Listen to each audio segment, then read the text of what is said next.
evening, ladies and gentlemen. Coming to you live from our comfy couch here on the outskirts of the internet. This is the Gaming Saloon Reviews for September 15th, 2019. With your host, Spaceburger2448 and Ramped Up Salon. Hi. We are to be officially done with O's as soon as we're done with this episode. Because it's the final 4 episodes. / final 3 if you watch the director's cut instead. Yeah, it's final 3 if you watch the last 2 episodes spliced together.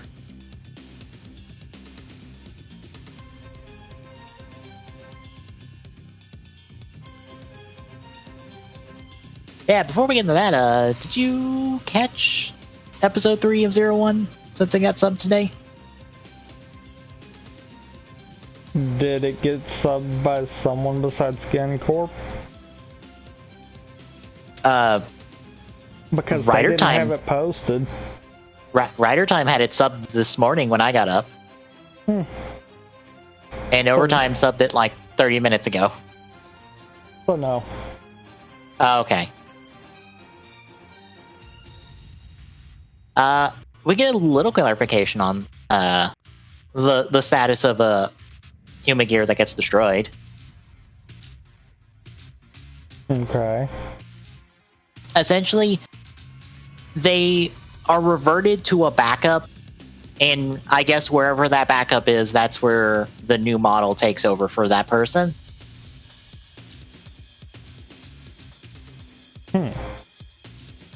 So essentially, the sushi maker that we were following this week, he's reverted to before he got all his training and instruction to be a sushi maker. Well then. So I guess though that's a good way to be able to kill them but not kill them. Well, I like it because it feels like, especially from how they put it in the episode, this will not be a permanent...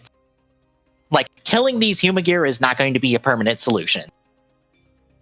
This is a temporary solution until we find a way to save the human gears that get infected, but not obliterate them. Smells like mid-season well, smells like first upgrade to me. Not mid-season, Yeah. First upgrade. Yep, especially since both 01 and Vulcan are getting that upgrade.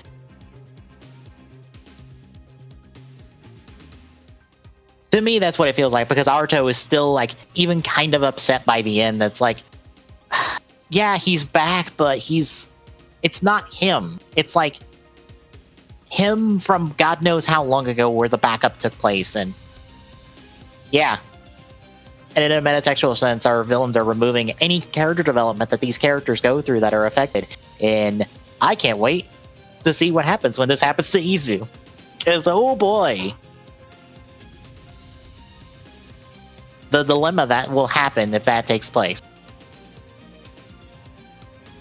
My only thing, though, is would they make that be the cause for the upgrade?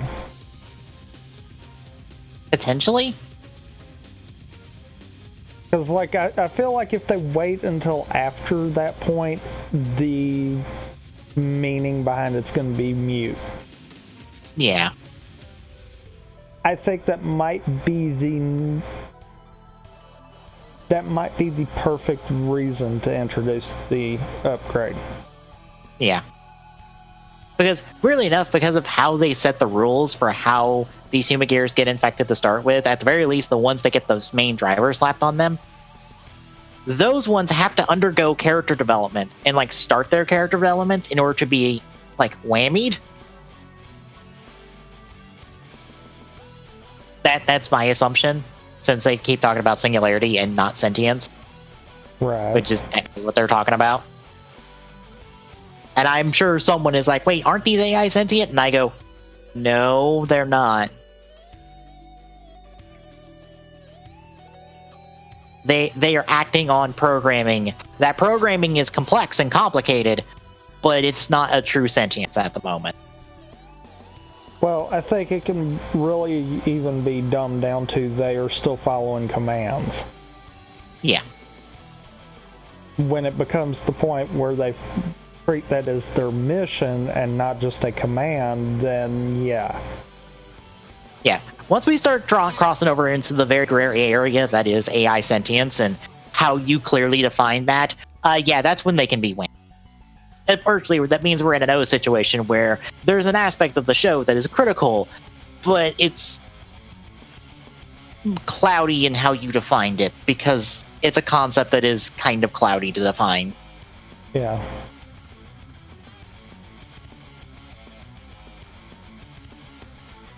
But I think once you get that happen, I assume they can infect any other human gear because they're in the system and they can hijack the network. I assume. I'm still not clear on that part.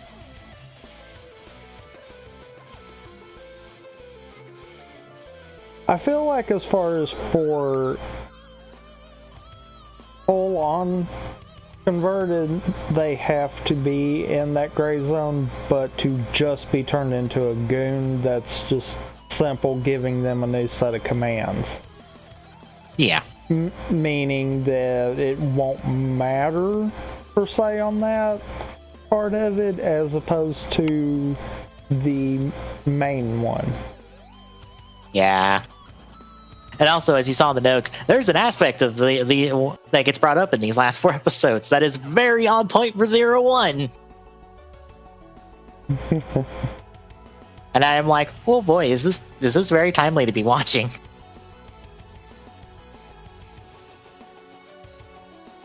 Yeah, other than that, we have a shadowy figure operating in the background.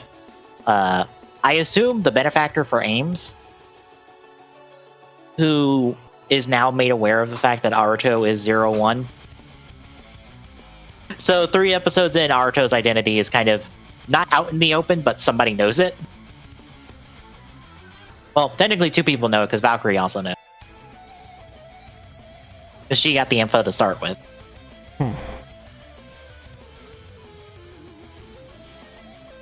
Essentially, she loaded a spy program into a human gear and use the fact that this spy program allows it to record whatever that human gear sees, so that it sees Aruto with the progress key. And it's like, oh, you're 01. Huh. Well. But we got Valkyrie and Biting Shark. No what if forms on the website this week.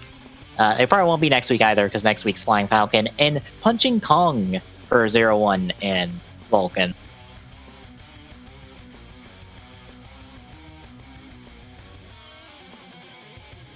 And it seems like they only do maybe 2 a week. Also, we'll probably get more information on Daybreak Town next week. Outside of what we already know, kind of deal. Yeah, I think we're getting more information. Which, I was reading one of the forum threads I read for Ryder, and someone said they didn't like this episode because they don't like the whole victim of the week situation thing, because it takes it, like, we're not focusing on the main characters, we're focusing on a bunch of side characters that don't matter. And he kind of considers it filler. And he also pointed out how, because of that, he doesn't like Double O's and Drive, and Double is his least favorite show. Which is one of those, okay then. Okay, so then that tells me that that person can't see the forest for the trees, kind of deal. Yeah, I was like, there's a lot to unpack in that comment. Like, because it was talking about episode 3 of 01, and okay, is episode 3 a very, like, victim of the week situation? Yes. That does not mean we don't get, like, not only character development, like, character establishment for Valkyrie, character development for Aruto, character development for Izu even, plot progression with the Ames side of the story, a bit of plot progression on the Zetsubo Raijin side, as we get a little bit more insight into their plans, as all they want is data from, I guess, the use of their Zetsubo keys So whatever that entails, like they are unconcerned with the fact that Zero One and Ames are blowing up every single monster they make, because I assume they are already getting everything they need by the time they're blown up. And it also, since they keep getting blown up, it also removes any trace of how they're doing this. I feel like we're gonna have a game element come into play at some point. Uh-huh.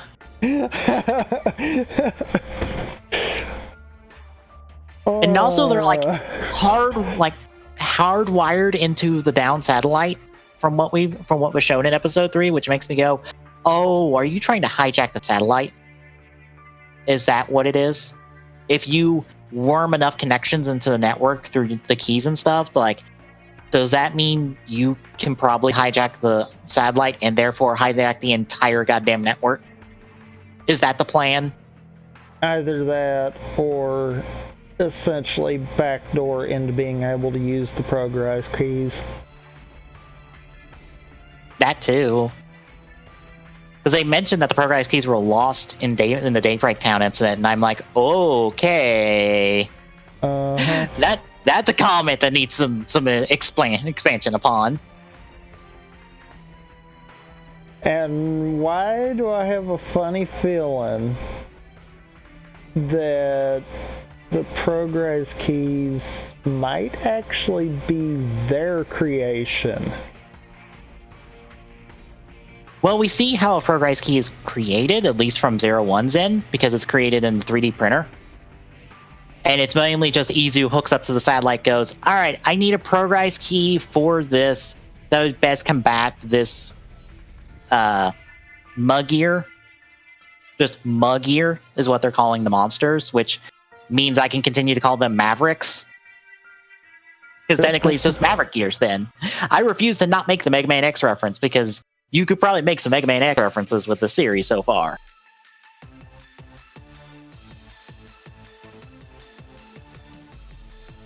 But we see, Izu just goes, satellite, give me a progress key that would best combat this situation. And then the 3D printer just makes Biting Shark for him.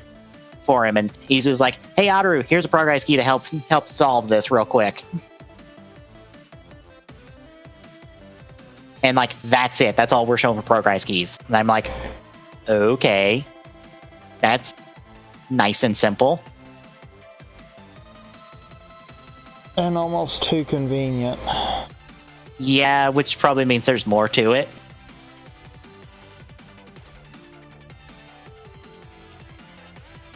That's why I'm thinking the whole system might actually be theirs, but it's been repurposed.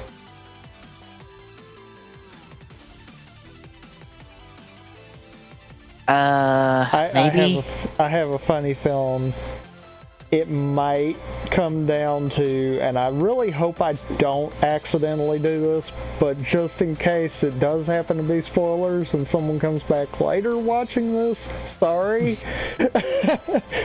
sorry for hitting the crystal ball and spoiling things in advance. But why do I have a funny feeling that it might be his grandfather's... His grandfather might be the reason why basically our villains exist, and essentially the progress keys. Either through funding it as a just-in-case experiment kind of deal, or maybe actually had a hand in developing. Yeah, I've had this thought for a while, considering his grandfather, and I'm like, okay, what's your role in all this? And then I keep landing on the thought of, okay, it is not a coincidence that all of this happened just after his death. Yeah. It is not a coincidence that Daybreak Town has a down exact copy of the satellite. You know what I'm kind of wondering with that?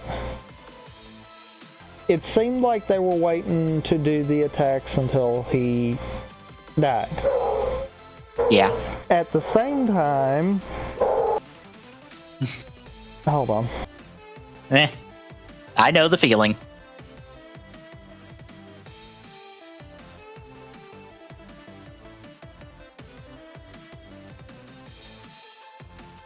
Okay. I know that exact feeling. At the same time, Izu just happened to activate after he died. Yeah. Could it be possible that Izu's activation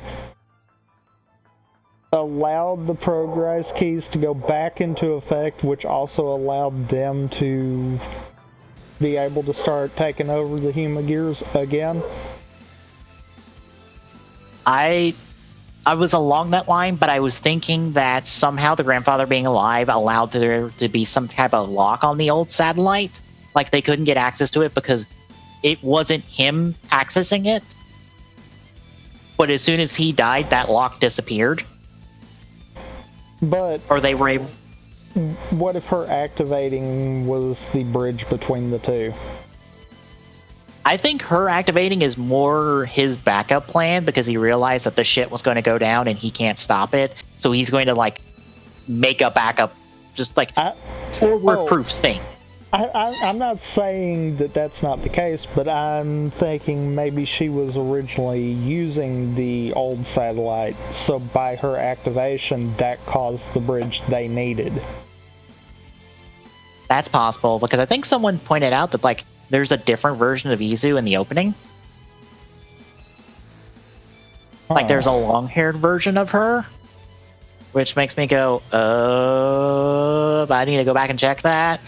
I need to go back and rewatch this opening at like half speed and check all the details. Because there's the one scene with Izu that I'm like, oh, I need to super slow this down and like check it out. And it's like right in the middle.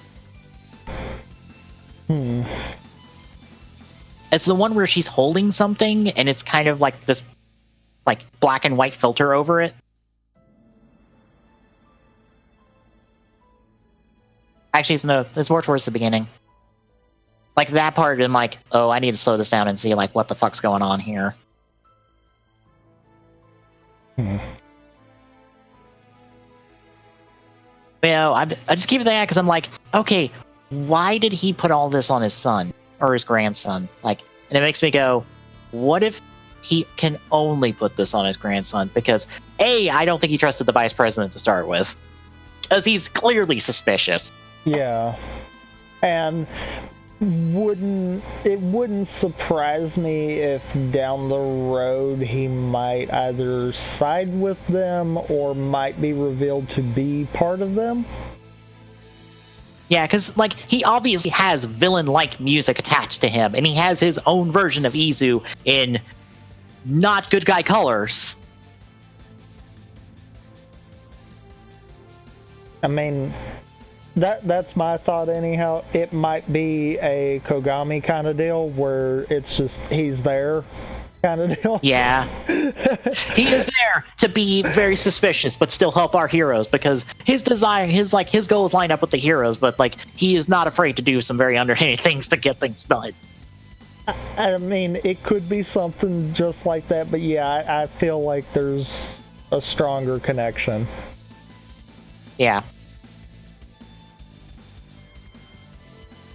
But I just keep getting the feeling like, because also in the opening, like we have another shot of like the grandfather, then the father, quote unquote father, and then Ataru holding the driver, and it seems to be like progressing through the three, and I'm like, wait a minute, that seems suspicious. The fact that you're progressing through the three, and then Ataru at the end is holding the driver, but neither of the two before then are holding it.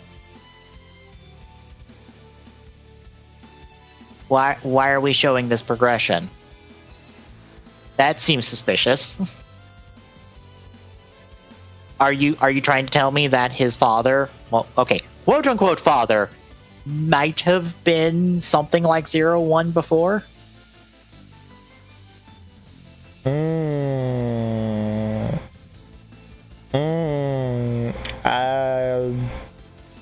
I could expand off of that too. Yeah. Well, what if his father was the original 01? And, you know, the Huma gear that we have currently associated as his father was actually just programmed for that reason. You kind of fill the gap while he's gone. I could very likely see that.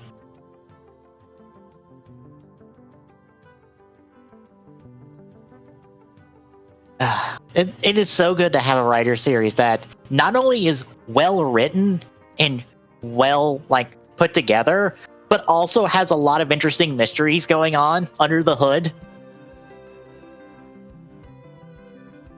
Like Geo didn't had none of this. No, not at all. No, nowhere close to this amount of just intrigue into the wider scope that we've already gotten pieces for, that we can already start piecing things together and not have literally nothing to go on for weeks on end. Well, and quite frankly, we've already managed to interweave more of a story in the first 3 episodes than Geo managed to do in the entire season. Yeah.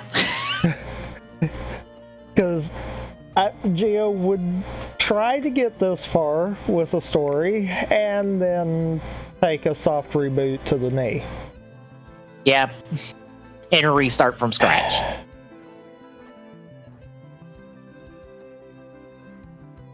And sure, someone out there might like Geo because they might be able to turn their brain off and say, okay, this has nothing to do with any of the continuity leading up to this. But even those people, I would have to think, looking at Geo as a whole, would be like, yeah, there was problems. Yeah. I think that's been the consensus from a couple of reviewers I've seen of just this is a mess of a fucking show, but I still like it for the little bits of spectacle it did have. I don't hate the show.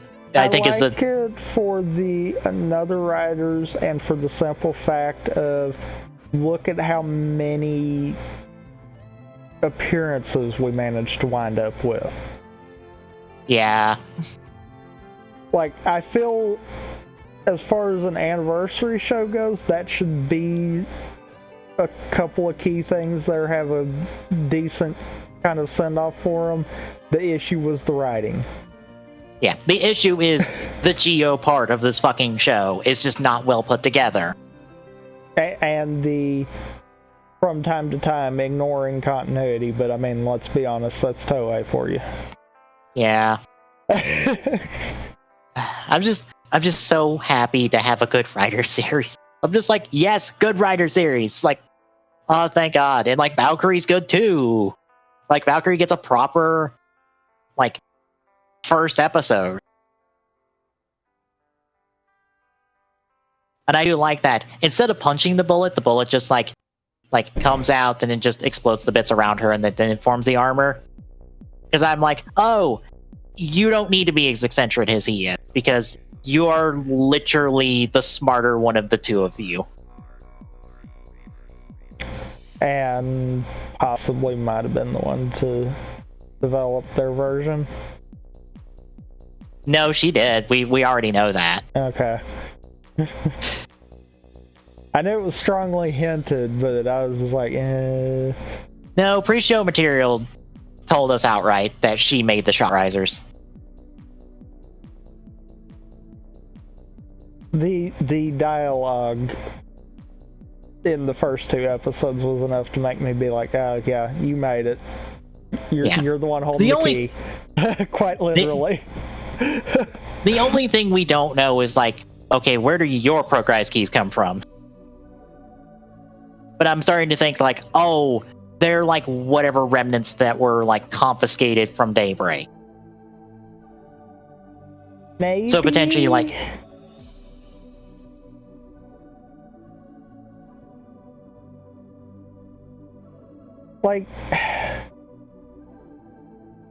I feel like there's a couple of options. That would be one of them.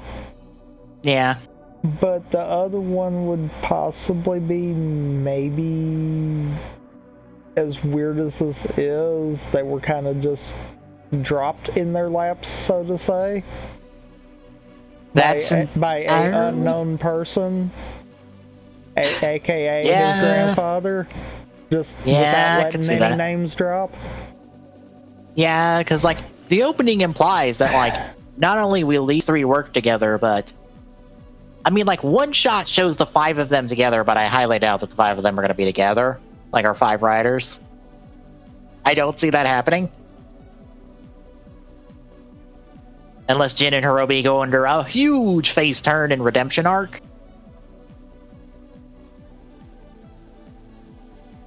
I mean, it's possible. Granted, I say that and we redeem Paradox, so it's possible. I mean, we've got that, and especially being the same writers, I'm like, yeah, very possible. Yeah. Maybe not anytime soon. No. But I could maybe see that around mid-season. Mm-hmm. Because at the very least, the opening shows that like 0-1 will work together with Vulcan and Valkyrie at some point. They will all three be on the same side at some point. Because it's strongly implied that, yeah, these are our three heroes. They may have... All three of them have opposing views about the Humagears and that tech, but they will come together to face the bigger threat. And I honestly feel like the three of them working together might come along sooner than later. I would be fine with that, considering the reason I kind of say that is because, you know, if identities are already getting thrown around, it's possible we're gonna have, like, within the next few episodes, some kind of big clash, and then from that point forward they're gonna realize we need to work together. Yeah.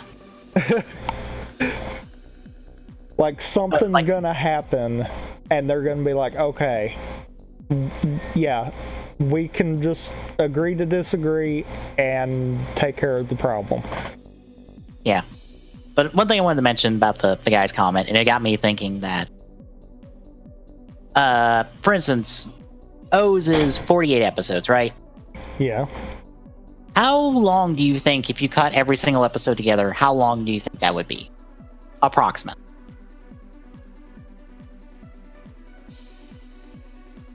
I don't know, honestly. Conservative math at like 20 minutes, which is not right. It's probably more like 22, 24. That's about 16 hours.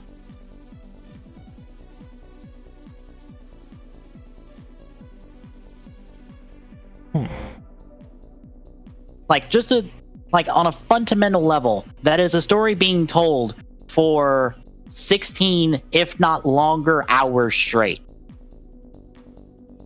You can't tell your story at a breakneck pace for 16 hours straight. That is extremely hard, if not impossible to do, because you run the risk of running out of plot and running out of things to do at, the 14-hour mark or so. Oh, so the problem X8 had that I'm really hoping they learned from. Yeah. Otherwise, I hate saying it, but I'm going to actually have to stand by what I said at the beginning. It'll be good to have a good writer show for the first, 2/3 of the show. Mm-hmm. Because I really hope they learn from X8, because otherwise that's exactly what's going to happen from around the 30 episode mark to probably around the 44-ish. We're going to just have, let's stall. Yeah. Which means that, unlike a movie where it's more of a sprint to the finish, so you have to cut out, anything superfluous and make sure everything runs right from minute one to the final minute, an hour and a half to 2 hours in. With that amount of time, you need padding. You need proper, well-paced padding, because it's not a sprint, it's a marathon. So we need things like Victims of the Week, otherwise we will run out of plot. Which, under good writing, that's used for pacing. that's used to keep the show at a proper pace. So, and for it just got me main thinking. character development too. Yeah. Especially when you're dealing with a show that has multiple writers. Yeah, it is. I mean, a show like Double, you don't want to have too much filler because there's not enough people that you have to try to fully develop. Yeah, you have a core cast on the hero side of, by the time Terry gets introduced, of 4. And a villain cast that is composed of 4-ish, like 4 to 5, depending on like who we're rotating in and out. Whereas a show like Kamen, however, that just is hemorrhaging characters, you kind of need all that filler that you can get to properly develop them. Yeah. It's a case of, which Kamen did it wonderfully, it's a case of you either have so much filler because you're trying to flesh out characters, or you just write the characters out of the position. Yeah. To be fair, we had quite a few that went both ways. But yeah, no, that's like, it's part of like why I get annoyed when someone brings up like, oh, I don't like filler. Okay, do you not like filler that is pointless, or do you not like filler that has a point? Because there's a clear difference between the two, and sometimes I don't think people can notice the difference. I don't think they can. Because filler without a point is nothing gets moved. The late game of Xade. Yeah, is that we don't move the needle on anything. Everything is still where it is by the time we. And I have to also say, yes, I said Xade there, but the same can be applied to build. Yeah. The exact same thing happened. Truthfully speaking, if we want to get to the point where we were kind of starting to see Final Villain line up in Geo, same thing can be said there. Schwartz was there way too long. Mm-hmm.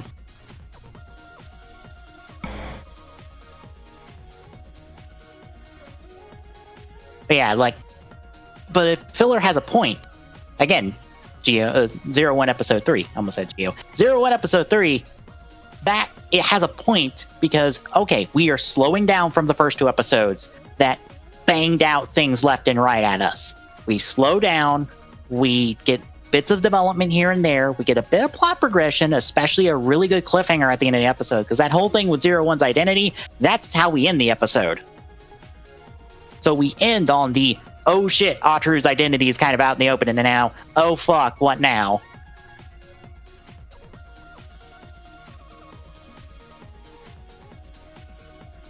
So, yeah, it's like, this is filler, yes, but it has a point.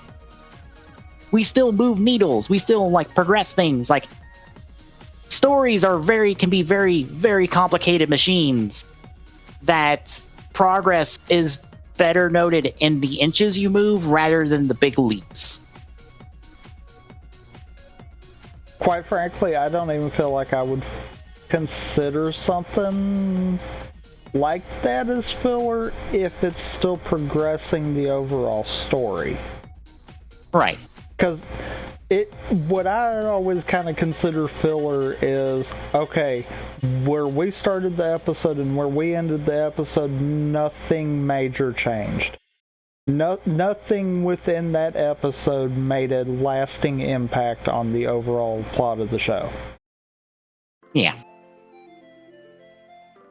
If you can say that about an episode, then yes, that episode was filler. If you can't, then I don't really think it is. I think it was just a slower episode. Yeah. And it is fine to have a slow pace. It is okay to slow down. Remember, it's a marathon. We cannot move the pace of literally the first 2 episodes of 01 for the entire series. We're going to start losing information because the pace will be so fast, we will just lose information after a while because it will just blow past us. It'll literally be a blank and you miss it. Yeah. Here, since we slowed down, we can take in all the information. We can take in, like, Valkyrie's character establishment. We can take in Ataru's, like, a bit of, the small bit of development he has. We can take in all the little things, and also it helps to make the world we're in feel bigger than it did before, because, oh look, here's a thing that is over here that exists in this world. Is it that important? No, but it makes the world feel bigger. It makes it feel less like an artificial world.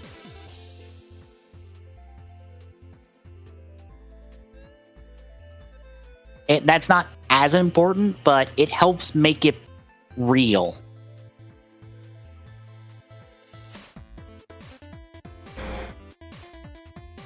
Anyway, we've talked a half hour on Geo. We still have 4 episodes to talk about.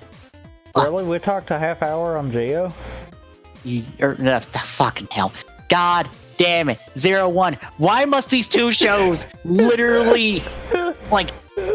The problem is, in my head, they are almost identical in name. Because of how they're spelled. Because 01 is using the numbers 01. But how you say that is not that far off from Geo. Even though I say Geo, it's spelled Z-I-O. Ugh. My brain cannot take this. Cannot take 2 shows being back-to-back, having very similar names in a weird connected way in my head.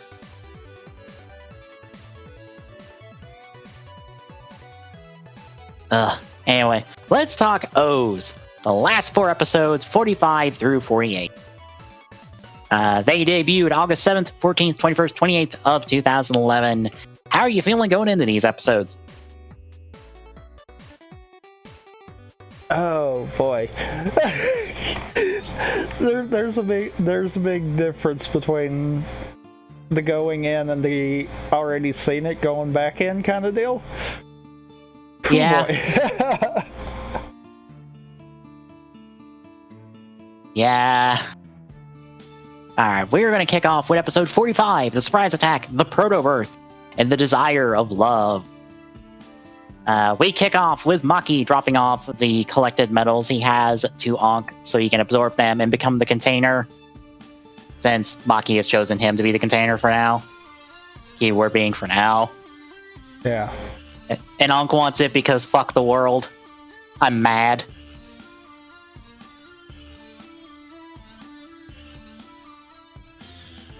He's also informed of Kazari's destruction, which Ankh actually calls it a death, whereas Maki's like, oh no, it's not really death because you're not real. You're not actual people. You're just weird homunculus things that, like, don't have a soul, essentially.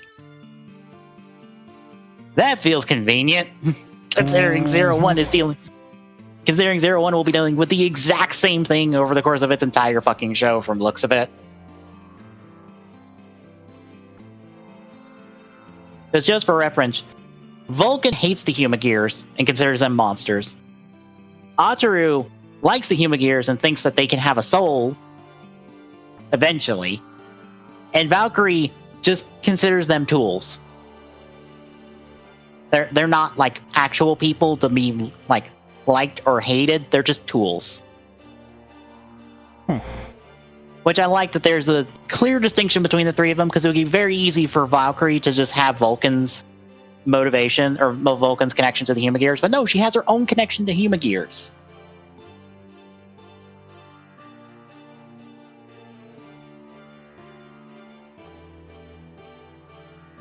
Anyway, Ankh ends up taking the medals, and we see that Eiji, Goto, and Satanaka are moving in on the mansion. They're ready to make a surprise attack. And in a flashback, we see that Eiji was the one who suggested it because they could use the element of surprise right now. Because the birth driver is busted and in need repairs, meaning Goto is down to the proto-birth suit, which only has the breast cannon and the crane arm. Great. Birth already hindered in these fights, now even more hindered. Yeah. And also their lack of medals at the moment, so...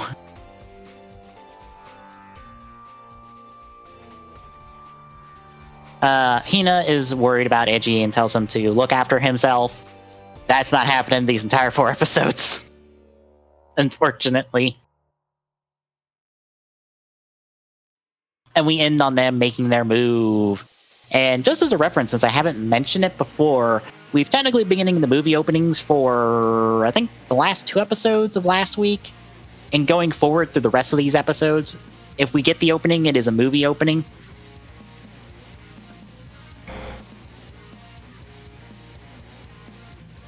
Anyway, coming out of the opening, Ankh is contemplating events when Mizul drops by to antagonize him over the whole possession situation, since he can kind of feel stuff. And she's like, have you even ate anything and stuff? And it's like, wow, way to just get on, just way to shit on Ankh.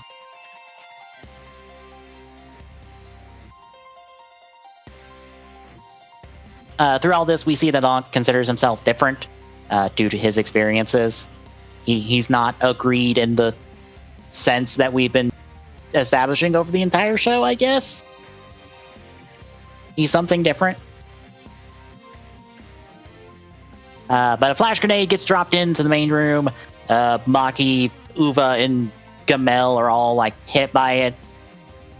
So they're all distracted. Maki takes the medals that he had stored and runs, while Eiji is confronting Ankh. Gamel gets tripped up by Satonaka, who is also here because we need all the help we can get, and she's the only one that can do something for us that isn't Hina with her super strength, but we're not going to put her in danger, I guess.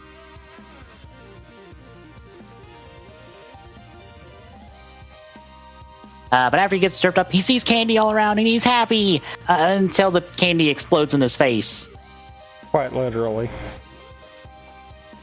That is so sad and terrible. It's just like, oh, here's free candy. Also, here's a bomb. It's sad, terrible, and funny. Like, that's what's bad. It's the complete... I don't even know what you would call something like that. Yeah. Uva sees this, gives chase after Satonaka, but he gets home alone and dunked into a pit, and then gets a grenade tossed on him so he can get damaged. This is just a comedy hour because, the Greens are underpowered. We can take them, kind of, until they get all their core medals, and then we're fucked. Mizul tries to get Satonaka, but Goto intercepts him, and she gets dropped in the net, and then shot a whole bunch because we need every advantage we can get. I love how they just put her in a net, and then Goto just starts shooting her, and I'm just like, oh, okay. Meanwhile, Eiji is ready to fight Ankh, but Ankh ends up absorbing 2 of the medals, which, okay, on the wiki, they made a weird note about a later episode, in that Ankh's body should be, an actual person's body, but this shows that it's not. He's kind of mimicking the body at the moment, I guess.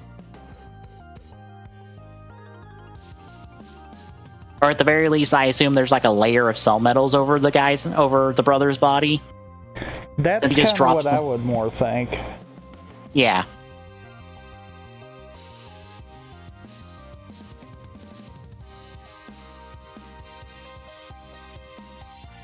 Ankh declares he'll become more powerful than the Greeds. Meanwhile, to all this, Goto and Satonaka continue to fight the Greeds until Ankh knocks Eiji towards them in the book out of his hands, which Maki takes, so he takes all those medals. He goes Greed form to kind of blow everybody away and make our heroes retreat. So now officially, Eiji is down to the Latarata combo, a Bada medal, and then the rest of the purple core medals that he has. Extreme slim pickings.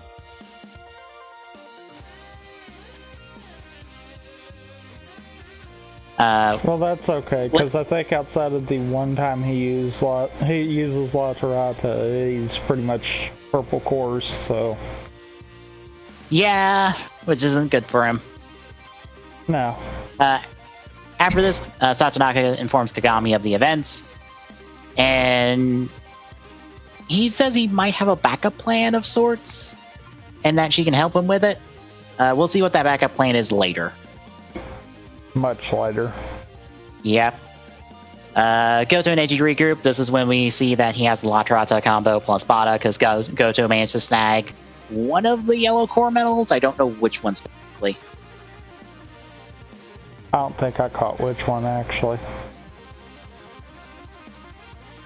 And Goto tries to convince Eiji to be to care about himself, get a desire, stop trying to become like a greed, for fuck's sakes. Or you're gonna fuck us all in the end, no matter what we do. Damn it, Eiji.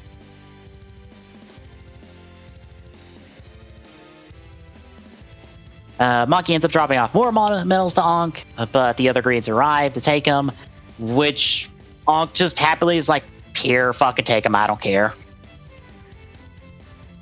So, Mazul and Gamel end up getting the rest of their medals, so they're now fully revived. Uva is one short, because the last Bada medal is currently in Eji's possession, so he's gonna shirk off to the shadows for a while. Which I do want to mention here. When does Eiji actually lose that medal? Because I think I missed that. He loses it in the fight with Ankh, because that's when he loses the rest of the medals. Ah, okay.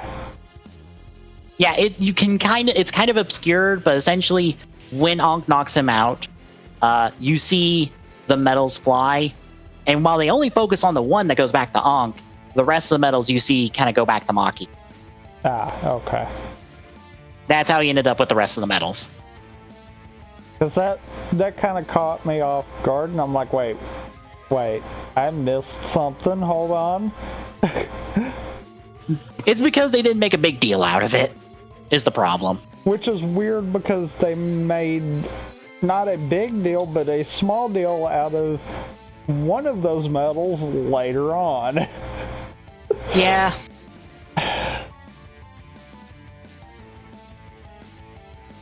But anyhow, I kind of sidelined that train there. Yeah. Back with the episode, Mazul runs off, Gamel gives chase. Mazul ends up rushing off Gamel because, I don't need you anymore. I'm not babysitting you anymore. Go away. Shoo, giant rhino child. I'm not babysitting you anymore. The next day, she ends up kidnapping moms and their kids in order to siphon off their energy to feel love. I'm putting it that way because that's, I believe, how they put it in the show. I think, yeah. It's along that line. Anyway, Eiji and Goto are nearby when this happens, so they rush off to go fight her and save those people. Which, they're no match for fully revived Mazul at the moment. Even with La Trata's, light ability, can't quite work on her. Thankfully, there's a ride vendor nearby, so Eiji can get the Tora ride vendor and then grab the Metagabria and then smack her once, and now she's dead. Because that's how that works. Yeah, unfortunately, the purple core medals not only are his final form, but also are, we need to kill a villain. Okay, that's how we kill a villain. Power of purple core medals destroys the other medals. And they conveniently can destroy the correct core medals to kill the person, even though there's 9 of them in there. And somehow they're all in the chest area.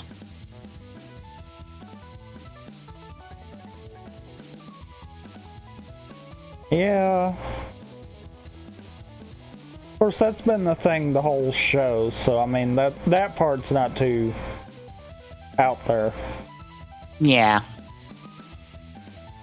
Anyway, that takes out Mazul, which Gamel sees, and he is enraged by this, and that rage sends both Eiji and Goto over the railing into the water of the water treatment area they were in. They both take a dive.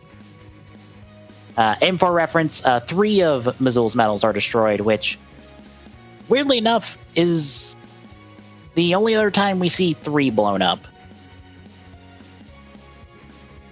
The other 2 times there are 2 and 1, weirdly enough. Hmm.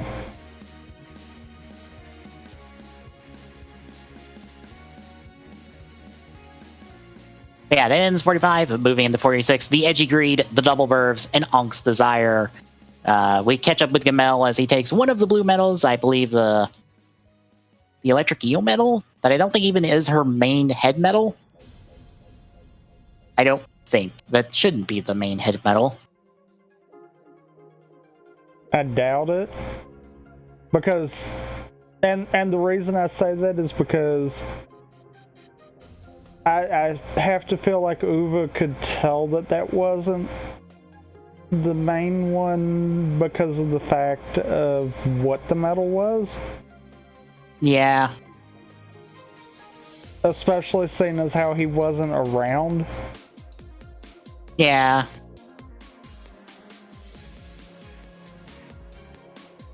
Anywho, Gamel takes the medal and is going to try to revive people, but Maki says, "No, you will give me that medal. I require all the medals." And so they have a bit of a fight. Maki gets in a shot before he's sent running with the rest of the blue core medals. That shot will be important for later. We see Goto pull himself up at the plant, but Edgy ends up getting washed out the shore, or washed out to the sea, and ends up at a beach. Which is totally not an Agito reference, I think. Because that's how Suichi, that's how, the people... Suichi's supporting cast found him, is washed up on a beach. Not unlike the position Edgy is in this episode. So that might be an Agito reference.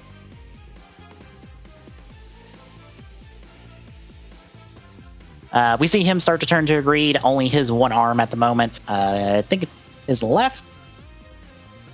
Yeah. Yeah. That's our cold open. Coming out of it, we see Ankh is delivered Mizzle's medals, and he starts to turn a little bit back from his heel turn. Back face. Slowly.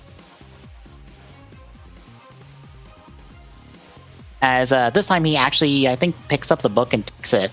Because before, the book was there and he just kind of left it. But now he's taking it.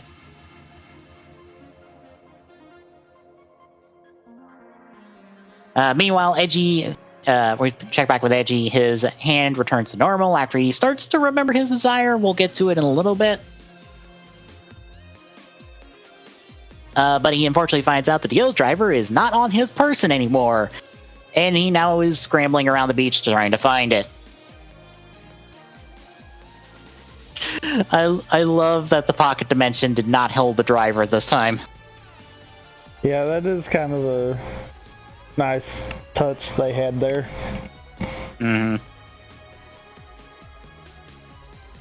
Meanwhile, we check in with Ankh, who's back at the Kuskasir, picking up an ice pop, and he starts to realize he was satisfied, strangely enough, with what he had before. If only if it was a little bit, or if only by a little bit. Hina ends up arriving, and she asks Ankh what he wants.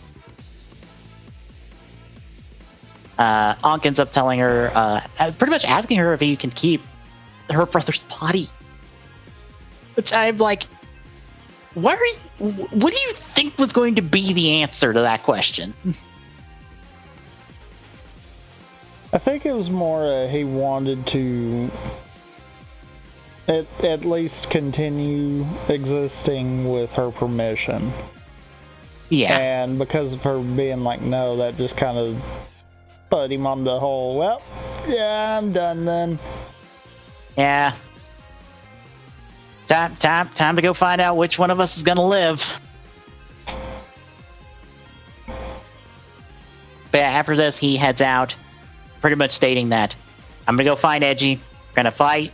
Only one of us is gonna probably walk away from it, so bye.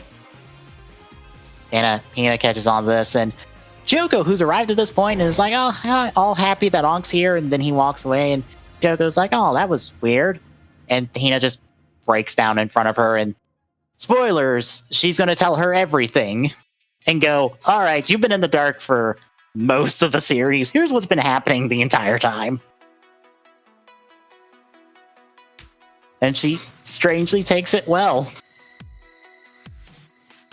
Like, surprisingly well. Yeah. And I love the fact that she's like, oh, well, the world's kind of crazy, so sure, I believe that. I mean, with Double being in continuity, it's like, yeah, there's this weird town over there with all these monsters and stuff, and their windmill their big windmill tower got destroyed. Like, shit's weird around here. It's fine. I'm fine with a weird bird hand monster thing possessing your brother's kind of dead body and living here for like 12 months or so. That seems like normal. Yeah. Meanwhile, we check back in with Edgy as he is alerted to Kamen going on his rampage. So he scrambles around to find a driver because he's not going to worry about himself. He'll worry about it later. It'll be fine. Worry about it later.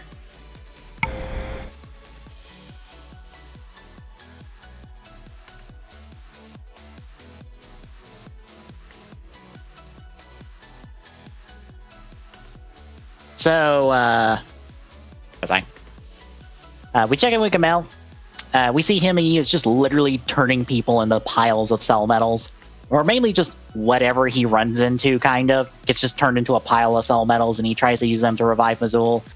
And it doesn't work because, A, you don't have her core consciousness metal. B, you don't even have a head metal. C, did you honestly think this was going to work?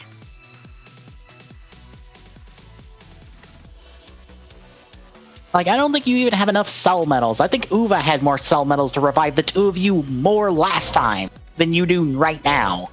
I think you practically have to turn one of those buildings to get enough cell metals.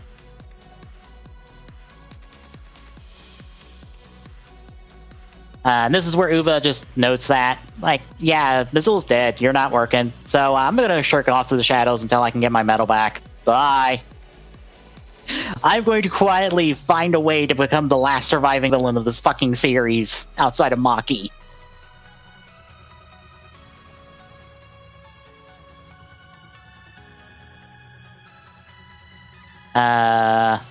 We check in with Satonaka. She's en route to Goto with the birth driver and a present for Edgy. Checking in with Edgy, he finally finds the driver, but Ankh ends up taking it. Checking back in with Goto. He trades belts with Sakanata to go find a Kamen. We bounce back and forth a lot here at the end, just for reference. Goto ends up fighting Kamen, but it is not going well. But we see that someone hops out in front of Satonaka's car and takes the Protobirth driver. Who could it be wearing the boots and the pants of a character we probably should have known who is, especially preview? Yeah. Like, that would have been far better had they, not spoiled that in the preview. Yeah. Yeah.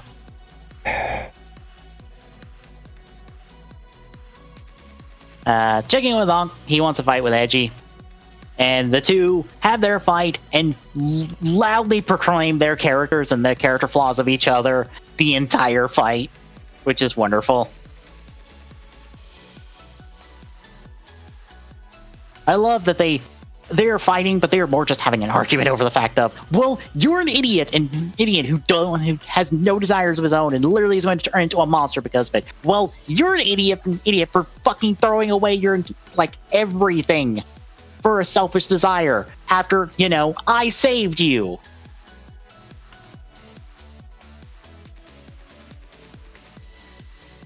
So, things are going well for the two of them.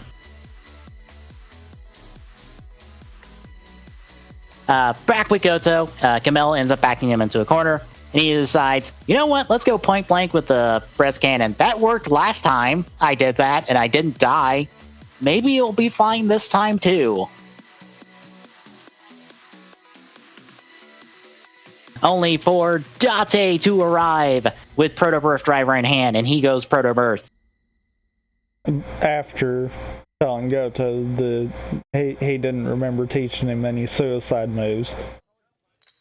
Only for 2 minutes later to go, maybe you had the right idea the first time. Sorry about that. I guess we're doing that. Sorry, guess we got to pull the crazy bullshit. I thought we didn't need to pull it this time. I thought we would be fine. You know, we got the numbers deal. I guess that didn't work.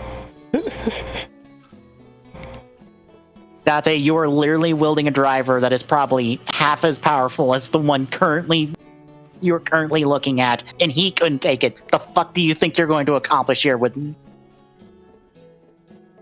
Well, I mean, two is greater than 1, so that should work, right?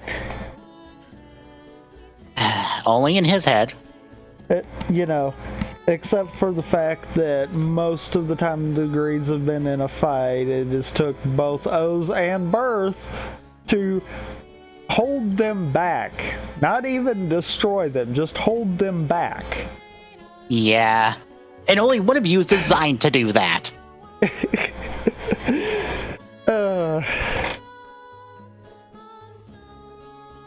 The other one of you is only designed to just get more ammo for their gun out of that fight. Congratulations. You continue to shoot them and it not be helpful. Yep. Anyway, cutting back to Edgy and Onk's fight, Maki ends up complicating the fight because he dunks one of the purple core metals back into Edgy, which turns him berserk. And he ends up going, I think this is when he goes... No, not yet. Yeah, but it makes him go berserk and he pulls a Taka metal off of Ankh in the process. Back with the Burfs, though, we do see them tag team Kamen, and it does work this time, and they do manage to kind of blow him up. More or less, Kamen does die here, but most of the damage was done by Maki earlier. They just finished breaking 2 of his core metals, mainly his core conscious one and another one. So Kamen is dead, and one of Maki's Candroids picks up the core metals and leaves. Back with Edgy and Ankh, we see Edgy go a purple-eyes version of Tatoba to just curve stomp Ankh for a little while. And with one more dunked in him, he goes his proper greed form, and him and Ankh have it out as we end the episode. So, how are you feeling with 2 episodes left? Everything has hit the fan. Yeah, this is how finales used to go, where we built and built and built and built, and then the last 4 episodes is just one long string of, oh fuck, shit, damn it, why? Death to everyone. Pretty much. It's like how the last couple episodes of Build were, except that was like the last... It was like the last 4 or 5 episodes. Yeah. Yeah, that last-ditch run through Pandora's Tower. Yeah, that should have been the last, properly, 5 episodes of Build. If it was a proper finale. Instead of, I think, 2.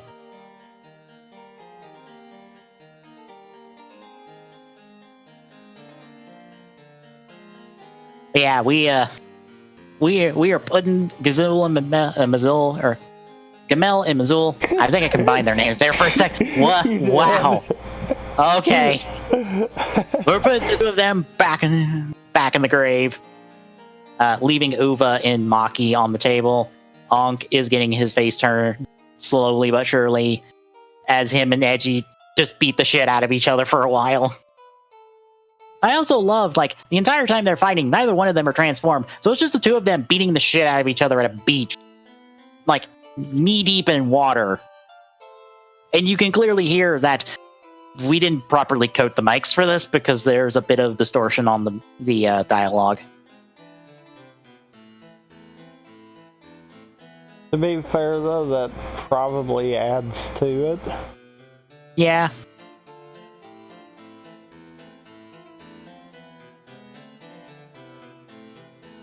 Anyway, final run. Do note I will make, there will be a couple director's cut notes in here because these last 2 episodes are cut together for the DVD release into a director's cut version with a few extra scenes and extension to a couple scenes. It's mainly there for continuity's sake, because there's a couple points in the episodes, if you're watching the normal versions, that there's a bit of a, that's a weird cut. That looks like something got cut here. Guess what? Something got cut.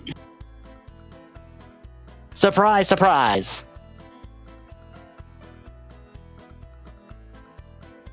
Anyway, episode 47, The Red Crack, Satisfaction, and Edgy's Vessel. Edgy and Ankh clash, pretty much just matching blow for blow, except Edgy is slowly getting the better of it. Maki says that he wants Edgy to lose control because it'll be easier to take the medals from him then. Which, kind of makes sense. Kind of in a strange, crazy sort of way. Yeah, if I let him burn out enough, I could just rip it out of him. It'll be fine. I mean, I guess for Maki, though, that serves a double purpose. If Edgy goes berserk and does half the destruction of the world for him before he gets the rest of the purple cores, then win-win. Yeah. Yeah, at this point, Edgy starts to realize what his desire was, and it was to have power, to be able to reach out to people no matter how far away they were, which I'm pretty sure you could have seen coming a mile away, considering his character, and considering he's kind of noted similar things to this throughout the course of the entire series, so of course it's his desire. Yep. Nada. His desire is the world. Yeah. Quite literally. But at this point, he ends up going Puto Terra, which there's this weird thing in these last couple episodes where he's kind of going back and forth between his proper greed form and Puto Terra, so if I don't make a note of this transition, don't worry about it. It happens a lot. I don't know why.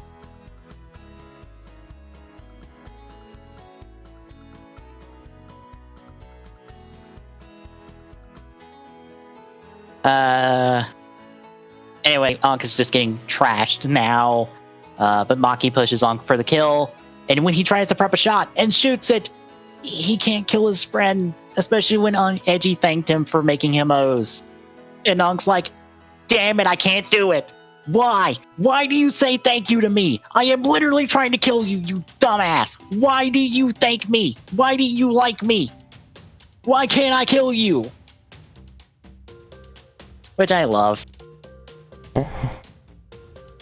I love that Ankh is confused by extreme dumbass capabilities of Edgy of just going, I like you and I will try to save you even though you are trying to literally murder me.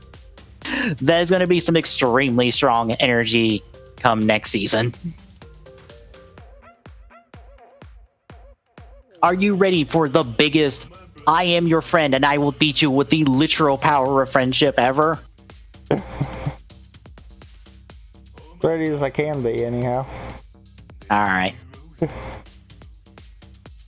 Anyway, Ankh finally breaks Edgy out of the form, taking his Taka medal back that Edgy took, and Maki ends up getting the rest of the medals. Or rest of the proper medals that he had at the moment, so the Latarata combo plus Bata, so Edgy is literally down all of his medals except for the purple ones.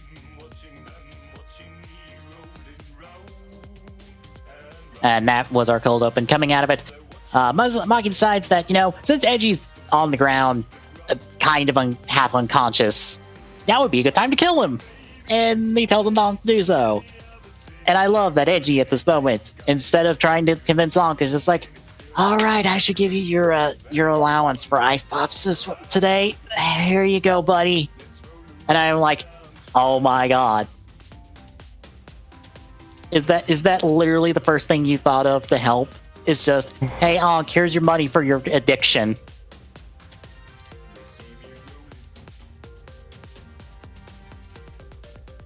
But since Ankh's not doing it fast enough, Maki decides to try to kill him himself. But Ankh stops him and knocks the puppet away hang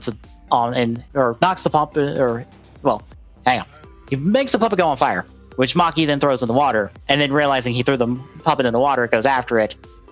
So Maki is disabled because of comedy for the episode, because I guess they didn't know how to write their way out of the scene except Maki memes.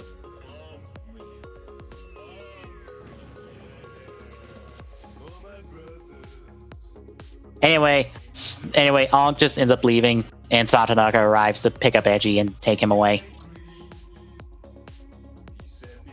We check in with Goto and Date real quick. They regroup and they try to formulate a plan since Uva's still there, Maki's around, the end of the world can still happen. We need a plan. This is when we get a director's cut scene, because Kagami actually talks to Satonaka for a little bit about the present and saying he'll take over it, and he ends up saying he'll transport Edgy to somewhere safe, or where he needs to be at the moment. Back to non-director's cut stuff. We check in with Chiyoko, who ends up being informed of events by Hina, and she pretty much tells Hina, okay, why don't you try saving all of the guys in your life? Save your brother, save Edgy, save Onk. You do not need to choose between them. Find a way. It's okay to be selfish that way.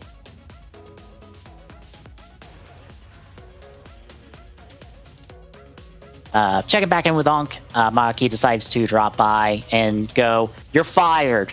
I'm not using you as the container anymore. And straight up attacks him.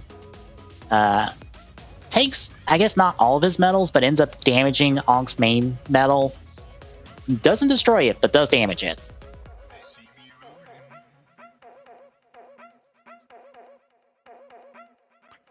Checking back in with the burst, they're at the office, getting informed by Satonaka where Edgy is, and she passes them a key so they can get in. Checking in with Hina, she ends up finding Onk, and Onk ends up informing her of his impending death, because he can tell his metal will crack and be destroyed, so he's on borrowed time.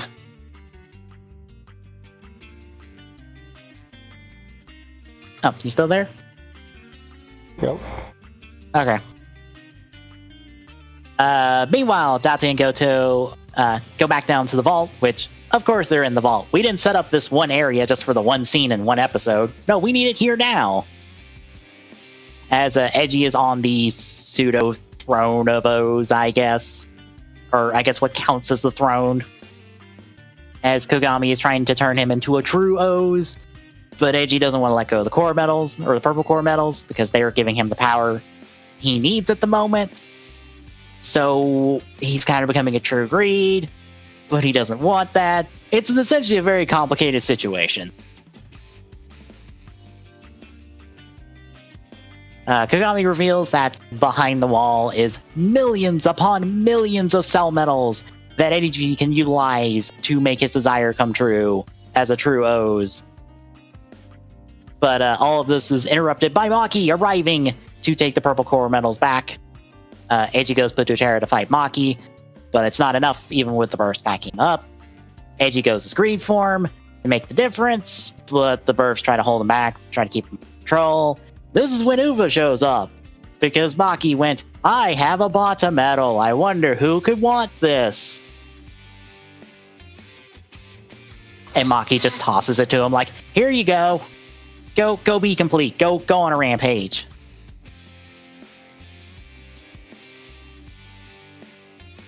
So Uva ends up fighting the three of them until Edgy leaves to get more power from Kagami, while the bursts take on Uva. And we end the episode on Kagami relenting, letting Edgy walk into the Cell Metal Vault.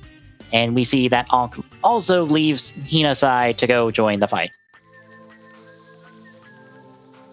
Which leads us to our final episode, episode 48, The Medals Tomorrow, Underwear and Arms Held. For reference, all three of these are the same as episode 1, just about.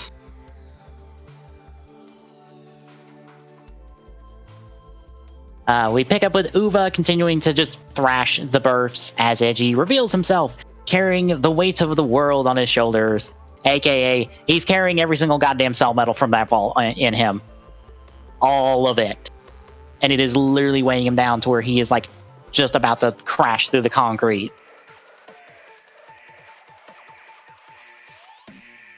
On a nearby rooftop, Maki and Kagami are having a back and forth about their ideals, until Kagami reveals that he had the 10th medals that were removed from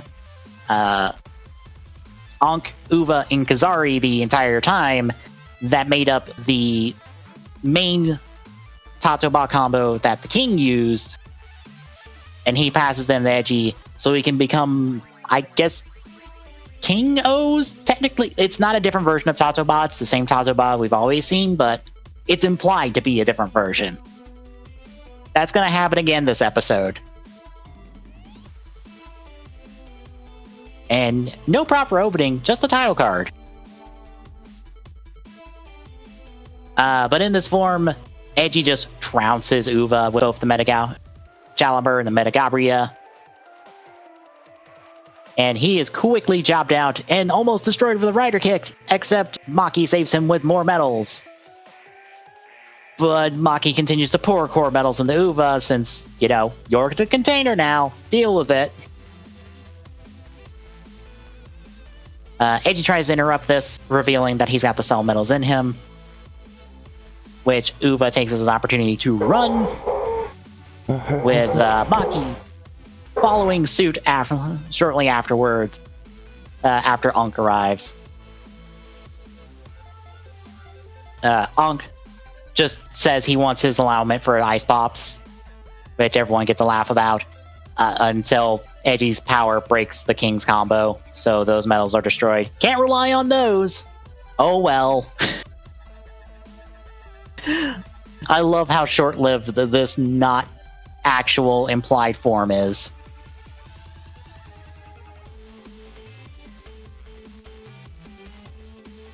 In the director's cut, Koyami informs the burst that there's no way to remove the medals without Edgy's say-so, so they're stuck in this situation. Have fun! Checking in with Ankh, Hina, and Edgy, they're off to get some ice pops together. All the while, Ankh has informed Hina, don't tell Edgy about my situation. It will complicate things. We need to focus. Okay, good. And they share what is more or less their last real good happy moment together, holding hands. And in the director's cut, Dati and Goto get to have a nice little reminiscing moment about their journey, which I'm sad that this got cut.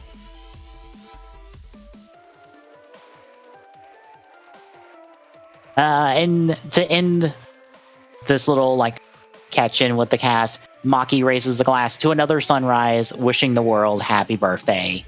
Because god damn it, I wouldn't be surprised if this is what he does every morning. Every single morning.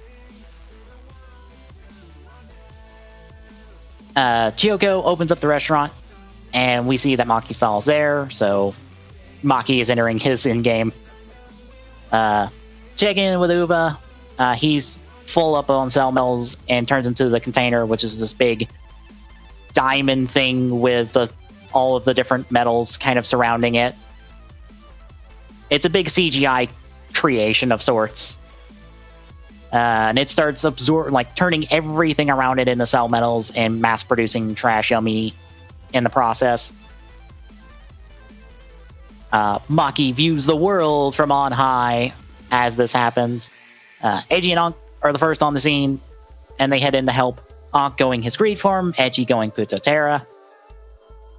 They fight off the Yomi as Kogami happily makes a cake to the tune of the end of the world, even as his office is being destroyed. I love the confidence in this man.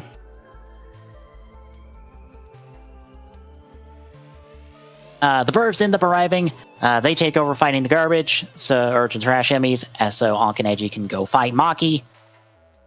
They end up grounding him, but he proves too strong for the two of them combined. And this is when Satonaka arrives to help the Burp brothers fight off all the garbage, so she gets to do something in this last fight. Checking back in with Edgy and Ankh, Maki ends up forcing Ankh back, dropping him out of his greed form. But Edgy takes the opportunity to attack. But the Metagabria he's wielding in Puto Terra is blocked, and Maki goes to grab the medals out of him. But Edgy says, fuck that, grabs the arm, freezes the both of them in place, and decides, you know what? Fuck you. I'm going to dump all these cell medals in me in the Metagabria, and I'm going to smack you with it. So one last big attack. It connects, but it's not enough. Maki was shielded for most of the damage, I believe, by the container. So pissed. Knocking Edgy away, drops him out of his transformation. Seems to leave them with only the one option for Edgy to give in to the great powers, but Ankh dissuades him with a nice fireball to his side. I love how that's Ankh's convention, is just to shoot at him. Like, no, jackass, don't do that. We don't need you to do that. But he tosses the last of his medals, including his cracked core medal, to Edgy so he can go Tajador. And this is what I was talking about, like, way back. Because the announcement for Tajador is done by Ankh's actor. So this is, again, implied to be a different Tajador, which SIC took and put into a Lost Blaze version of Tajador for their line. I forgot to grab images of it.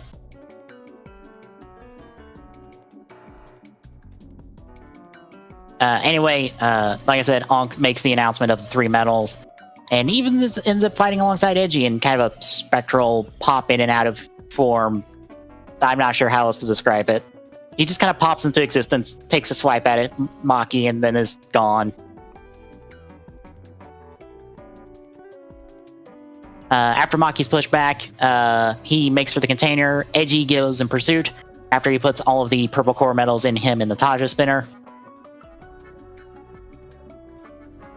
Ankh ends up blocking one last attack for him, and it gives Edgy the opening to do a Giga Scan with all the purple core medals, and just creates a black hole in Maki's body, which ends up sucking in all of the core medals, including all of the ones in Edgy, and breaking all the purple core medals.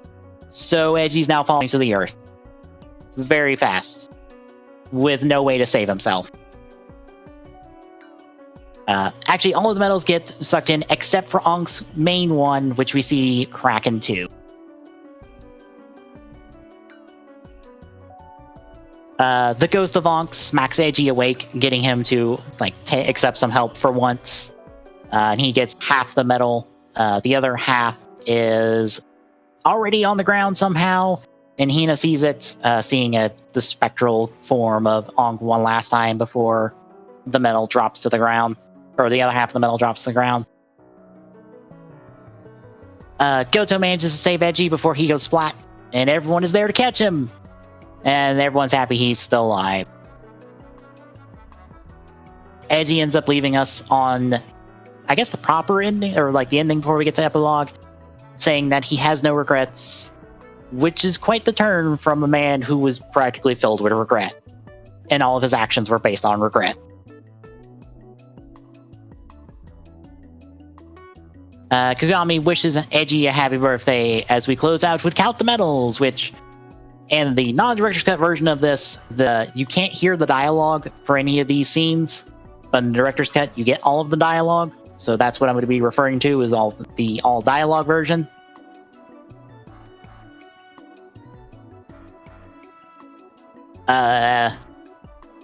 Anyway, we see that Edgy is traveling the world once more. Hina is back to school with her brother dropping her off. I assume he's back on the force after his year-long absence. I assume Kagami helped him out there.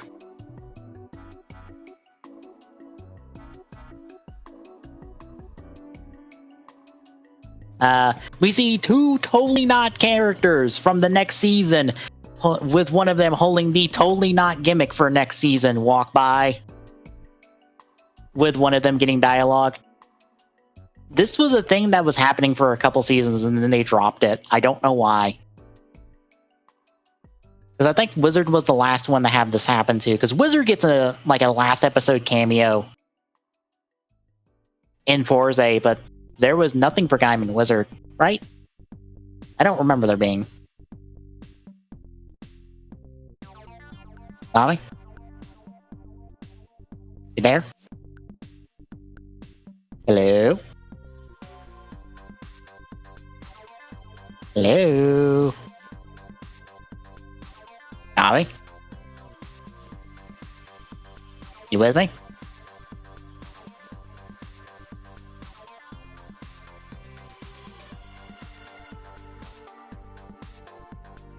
I guess I'll wrap up the recap. We see Goto's back to the police force as well. Date is back to being a doctor. Satsunaga and Kagami are back to business as usual with whatever Kogami Foundation does that isn't core metal related for the moment. Although they are, because they're the ones sending Edgy around the world. We see everyone gather at the Coast Casir, minus Kagami, as they check in with Edgy, who's off in some desert. He's looking for a way to fix Ankh's core metal. And he's technically working for the Kogami Foundation because they're the one tasking him with like researching the core metals and stuff. But he's walking along, tomorrow's underwear in hand, followed by the ghost of Ankh from crossover movie to come. And that's it. That is Oath in a nutshell. Tommy, if you're with me, what do you think? You might have fell asleep on me.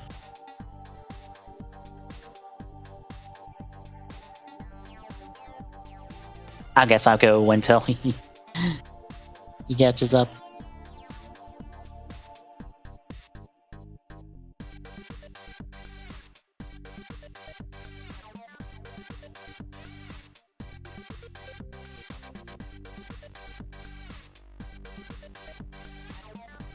Anyway, I really enjoyed like this last run of 4 episodes.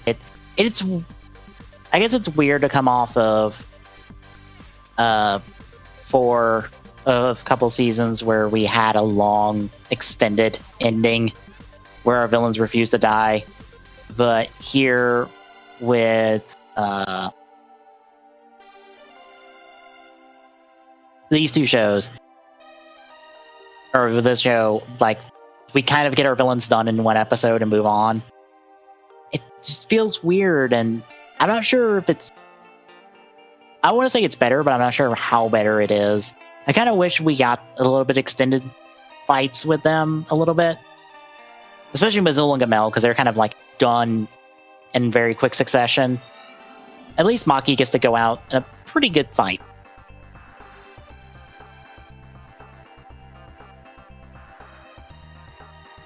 Yeah, a part of me would like to see what a different version of a special version of Tajador would be, but I'm kind of okay with Tajador just being here, especially since like this is the first appearance of Tajador like since the purple core metals were first introduced, which I don't know, puts that form like as a big deal, I feel like, for the series, and why I kind of consider it a final form alongside Puto-Terra. But yeah, I ended up really digging O's overall, especially on a rewatch. It was nice to come back to a show I haven't watched since just about right around when it originally aired.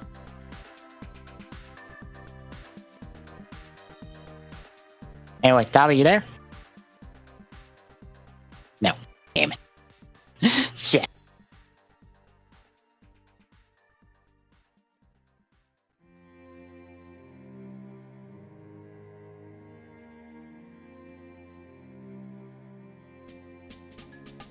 I need to walk away for a second and take care of my dog, so I'll be right back.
Alright, I'm back.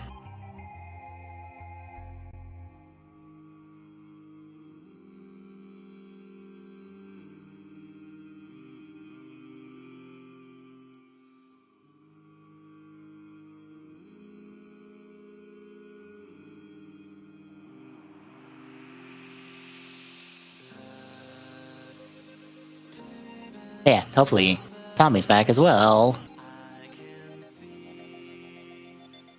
Apparently not. Damn it. Crap.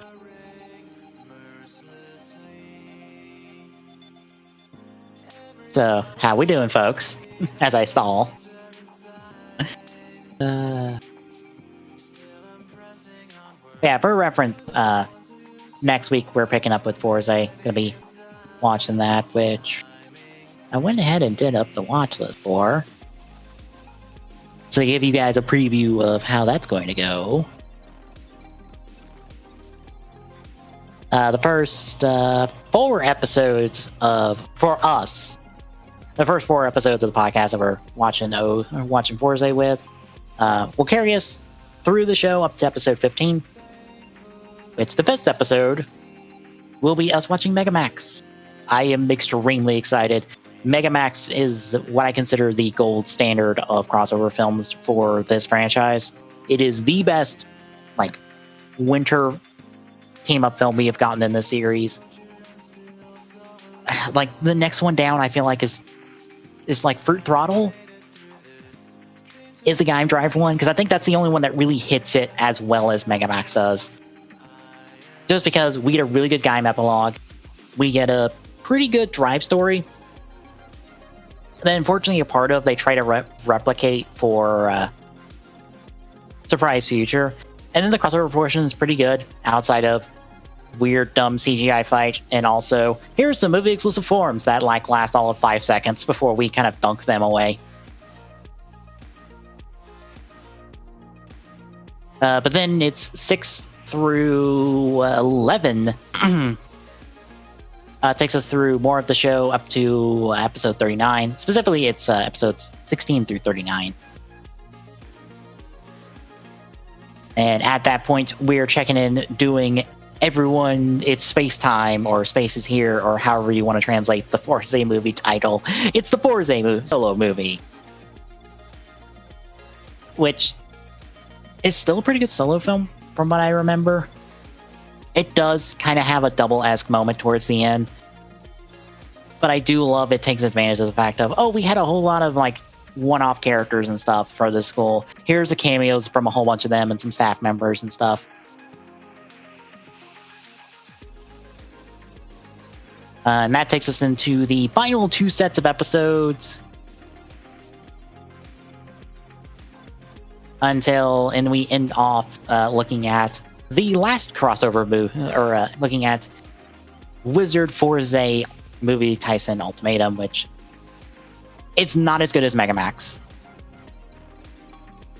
The Forza portion, it feels weird that it's a time skip. I don't know why they time skipped it, but I do like that Tedesco comes back for that time skip for this like crossover portion, and she's kind of counted as like Forza's like third rider essentially. I think even official material now counts her as the third rider, and mainly because they don't have anyone else. Because like Skull's counted as the third rider for double. But yeah, the Wizard's World portion is like pretty neat. I like the team up there. The Forza portion I like as well. It puts a weird thing in there that will never get brought up unless you bring it up like past this point in like current continuity of Rider, because of the timeline of events. It doesn't happen until like right after Heisei Generations, not Forever, the one before it. I can't think of that one. But yeah, they actually build Heisei Generations movie. But I still dig Ultimatum. I like that it tried to continue the trend of having like the main protagonist from 2 shows ago to show up to do it, to be a part of the crossover. And I like the implication of it is that he's not the only one there, as more of them showed up. It's just one of those also weird things because of a costume choice for Goto, because he's supposed to appear in that movie.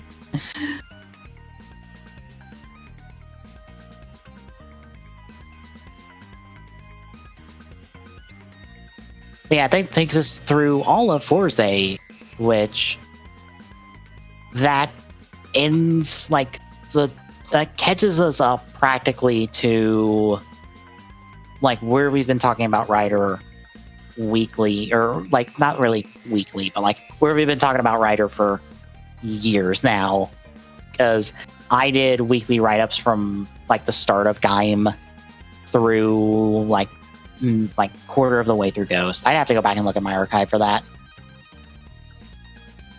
But we have been talking Ryder since then, so I guess the question becomes like, where do we go from there? I don't know. Like, a part of me wants to do a Sentai series just to expose Tommy to Sentai. The question is what series? I don't know. I kind of want to do Gokaiger just to have the breadth of exposure, and also show that you can do an anniversary series good with good characters too, because Gokaiger did that.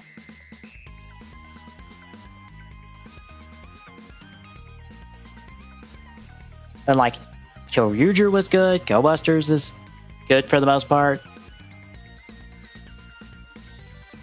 But like outside of that, I really don't know. I'm not sure where to go.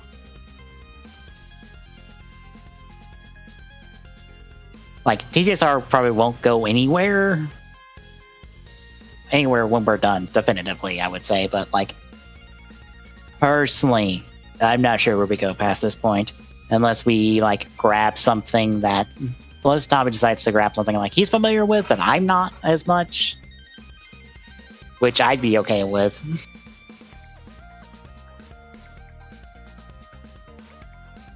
It's just kind of become one of those instances where Toku is like the easiest thing for us to do for the show, because the episodes are easily accessible to both of us, and we do not have to jump through so many hoops to watch it. Hopefully Tommy gets back. Tommy wakes up at some point, or gets back, or whatever. I don't know.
Let's see who else is streaming on Twitch at the moment.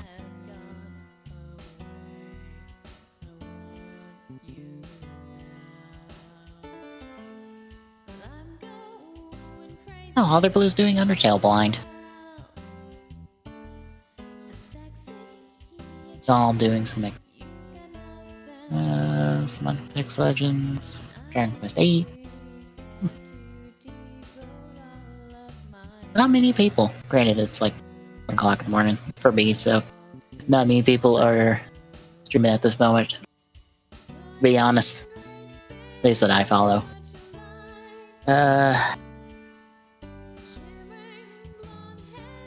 I see the Fiend. I wonder what he did for Clash of Champions. Actually, I might as well check results while I wait.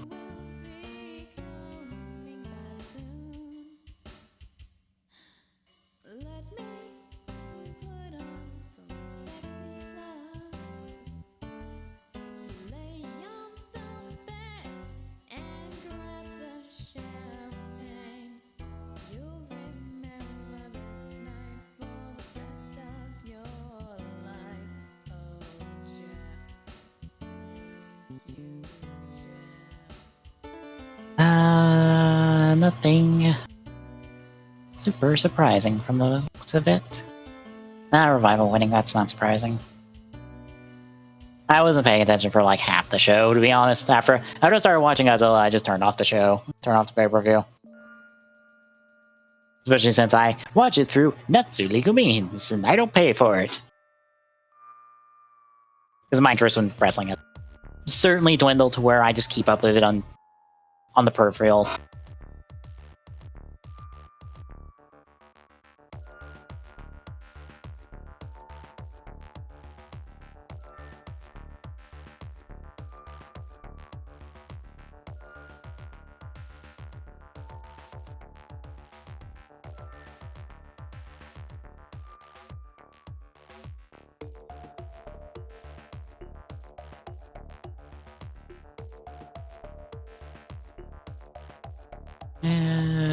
Kofi won, that's good.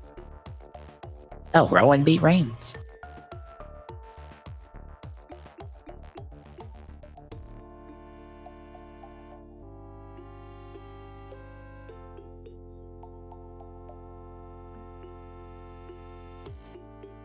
Wait, no involvement from Daniel Bryan? Okay, that's... And Seth beats Strowman, of course.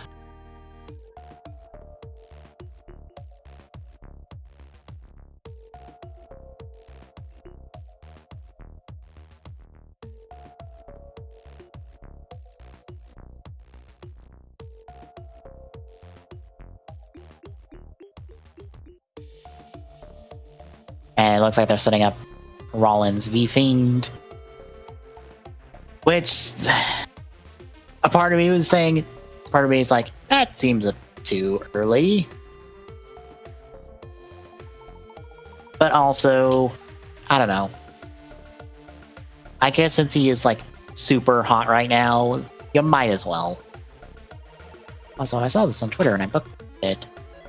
There's a Sentai RPG, like tabletop RPG.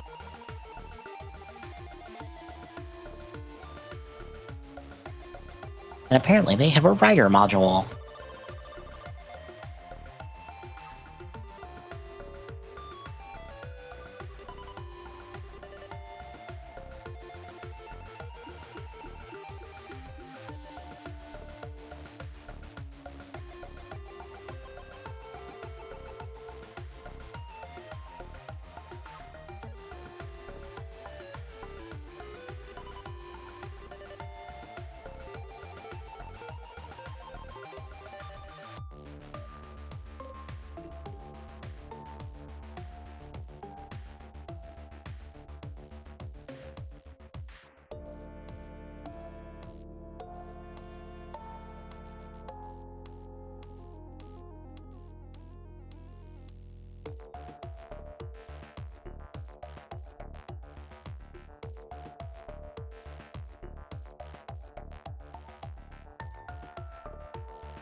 Okay, this one image of fucking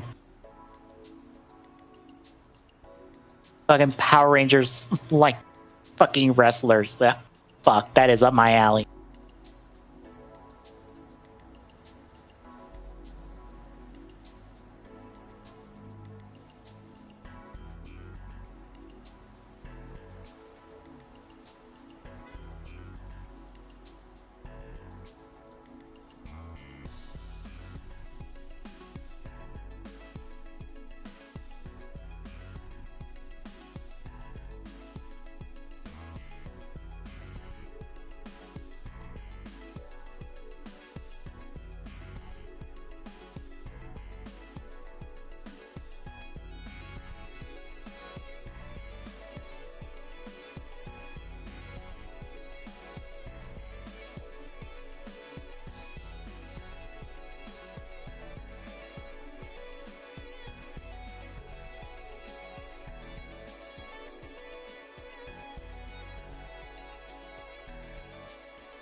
This seems pretty cool.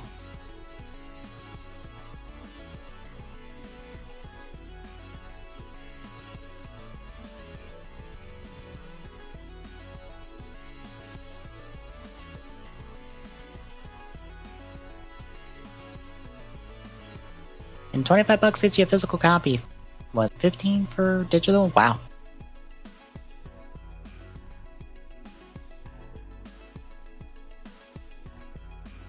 And then 35 gets you both, which actually saves you money. It saves you like $5. Get both.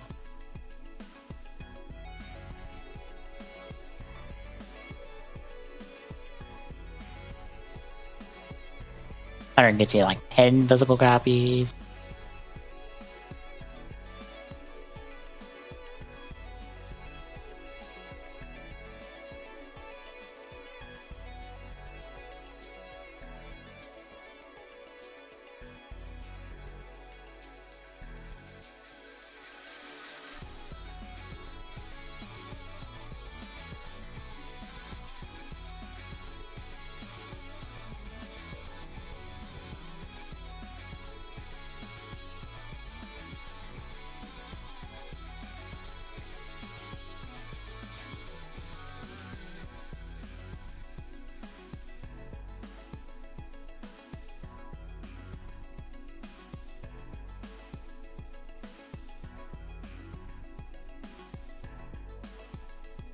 Seems pretty cool, all things considered.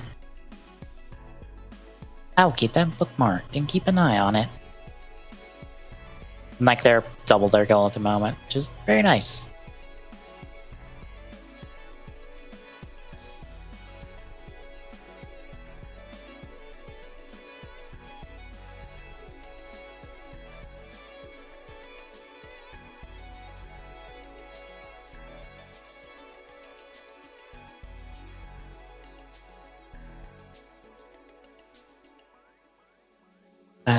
Tommy?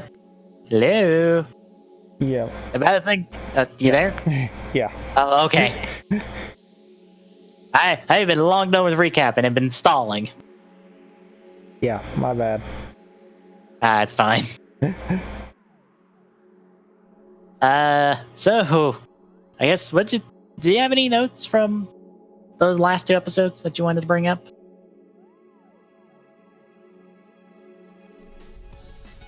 I do have to say that I feel like that ended somewhat like I thought it would, but it also kind of felt like order of things kind of was inverted. You expect? I don't know. I kind of didn't expect Maki to be able to ever finish his ideas. To be fair, we're in like the 3 shows where the villain does actually kind of accomplish their end goal, only for our heroes to stop them.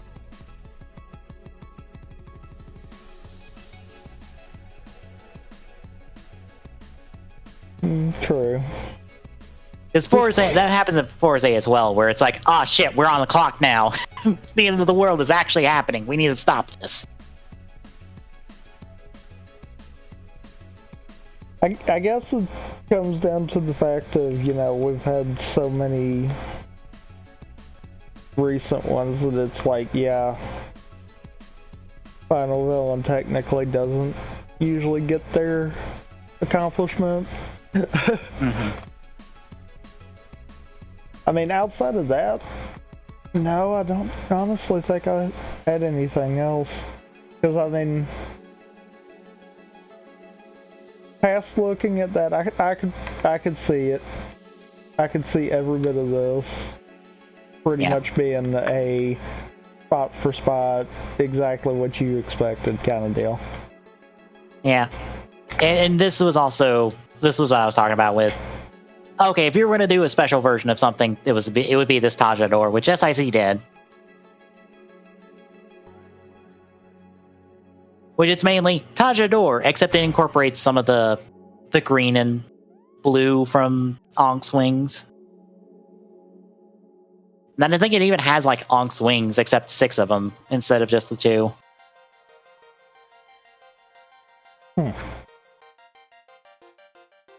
But we did get Ankh announcing the medals.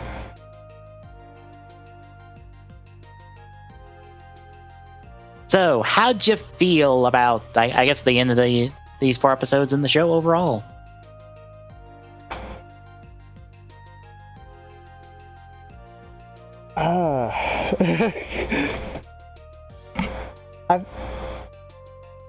I feel like definitely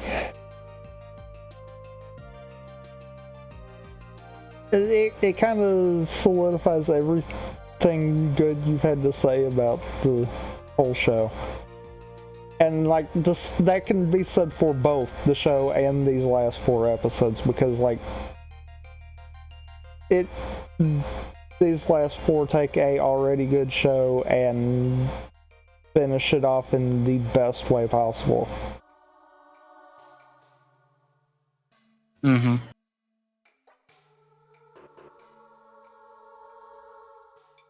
Yeah, there's a reason that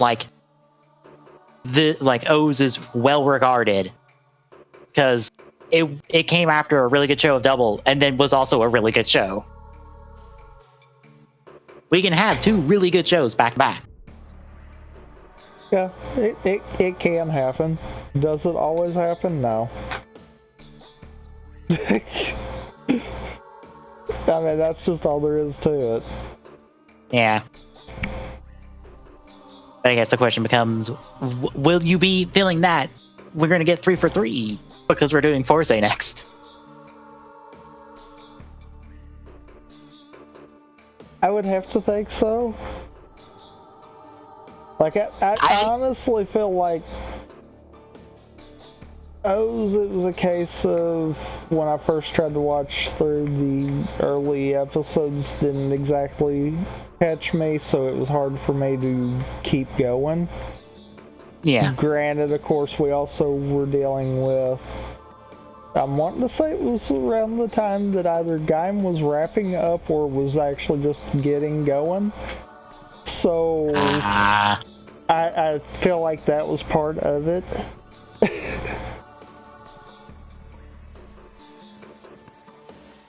And it was also a case of, if I'm not mistaken, I was also in the mindset with, as far as Forza goes, that I kind of wanted to finish O's before moving on to Forza.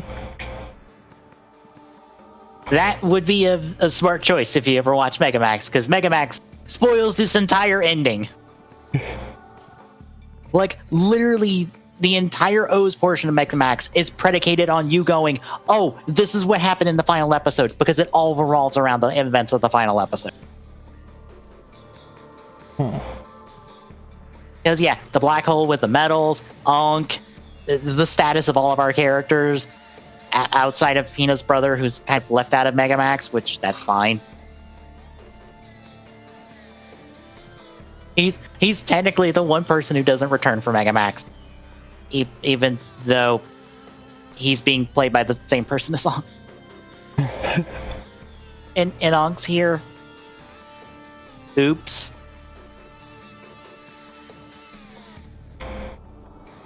Yeah. Oops. Yeah, this is a good show. Like, the thing is going to be that I know some people are divisive about Forza. Some people don't like Forza. And I can kind of understand it because, to be quite frank, Gentaro doesn't go under development the entire time of Forza. The thing is, everyone else goes under development because their development revolves around Gentaro. Gentaro is, weirdly enough, the rock by which everyone else uses to navigate their characters and navigate the plot. Gentaro is this weird stationary target that I'm not sure if he had a character arc, if you could keep Forza as is, or if you would have to change things.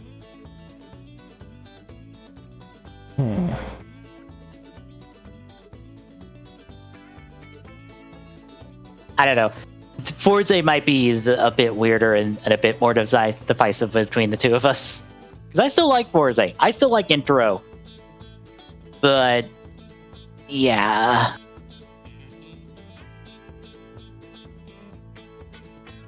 I guess we will see on that then. Yeah, so next week, we are going to pick up Forza with our first 4 episodes, be introduced to Gentaro, and the start of the Kamen Rider Club. But until then, we have plenty of stuff later this week, starting Wednesday, with some Super Climax Heroes for Rider. More Fire Emblem 3 Houses as I get closer to a decision point that I don't know how I feel about. I picked the wonderful campaign that has a very tough decision that I don't know about because I don't like either option. And I know what both options are.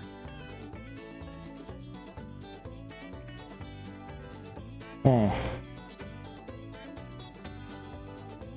yeah, there's that. Friday is not Minish Cap. Yeah.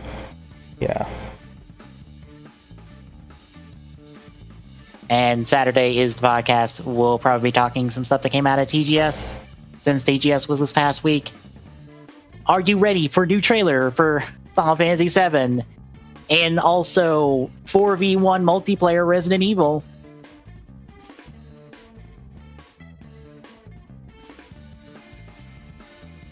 Because I don't even know how to take that last one. Well, I'll be honest, the 4v1, it looks better than it probably deserves, to be honest. I could see that. Yeah, but that will do it for me. Me and Tommy. Good night, everybody. We will see you next week.